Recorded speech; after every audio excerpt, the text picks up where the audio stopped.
Bueno, supongamos que tenemos dos observables, L y M, en un solo experimento, y el sistema está en un estado simultáneo, o sea, de un autovector simultáneo de estos dos observables, como lo habíamos visto antes.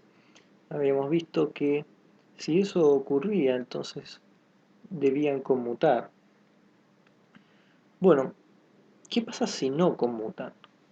Entonces, en general, si no conmutan, no es posible tener un conocimiento de lo que ocurre con cada uno. Entonces, por ejemplo, esto va a tener que ver con el principio de incertidumbre de Heisenberg.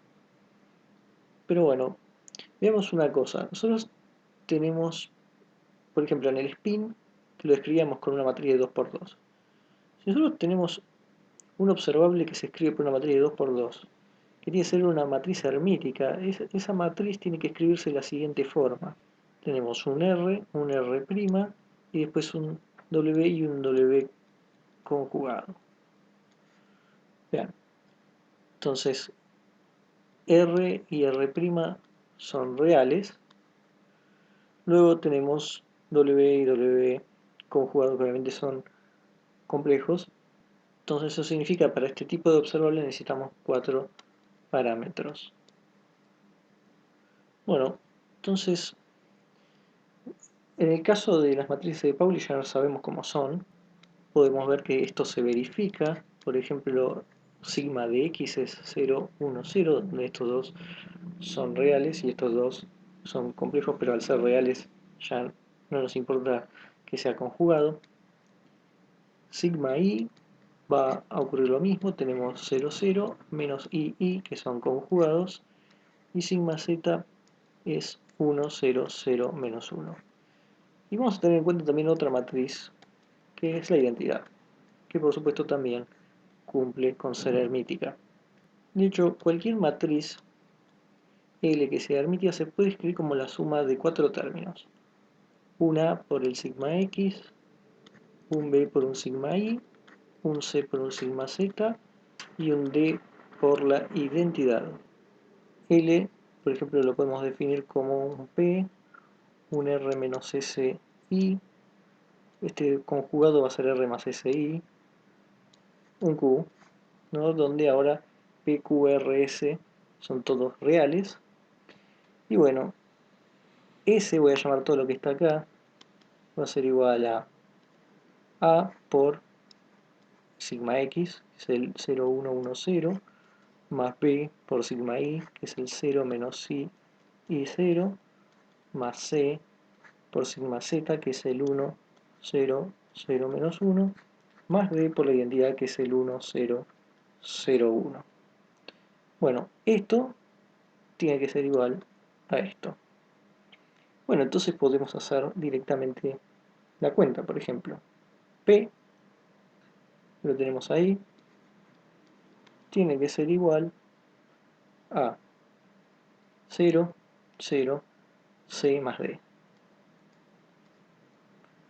R menos SI tiene que ser igual a, vamos a ponerlo, a menos BI, 0 y 0. R más SI tiene que ser igual a más B, 0, 0, y luego queda Q, que tiene que ser igual a 0, 0, menos C, más D. Nos queda entonces este sistema de 4 ecuaciones con 4 incógnitas. Pero en realidad tenemos una ventaja, como los números complejos, lo que es real tiene que ir con lo real y lo que es imaginario tiene que ir con lo que es imaginario. Eso automáticamente hace que R tiene que ser igual a y que S tenga que ser igual a P. Lo mismo ocurre acá. Entonces eso ya nos sacó dos parámetros de encima y solo nos va a interesar entonces P igual a C más D y Q igual a menos C más D. Eso inclusive hace que podamos escribir, por ejemplo, si sumamos esto más esto, nos queda que P más Q es igual a 2D. O sea que P más Q sobre 2 es igual a D. Y podemos hacer lo mismo, en vez de sumando, restando. Nos va a quedar exactamente lo mismo, pero cuando restemos va a quedar P menos Q sobre 2 igual a C.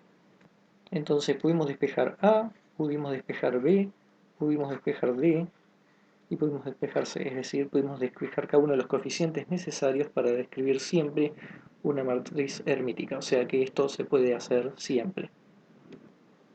Entonces el operador identidad, por ejemplo, es una matriz hermítica, así que técnicamente podemos pensar que es un observable, pero lo único que hace, o sea, todos los vectores son autovectores de I, ya que aplicar I a cualquier vector te devuelve el mismo autovector, o sea que tiene autovalor 1 para cualquier autovector.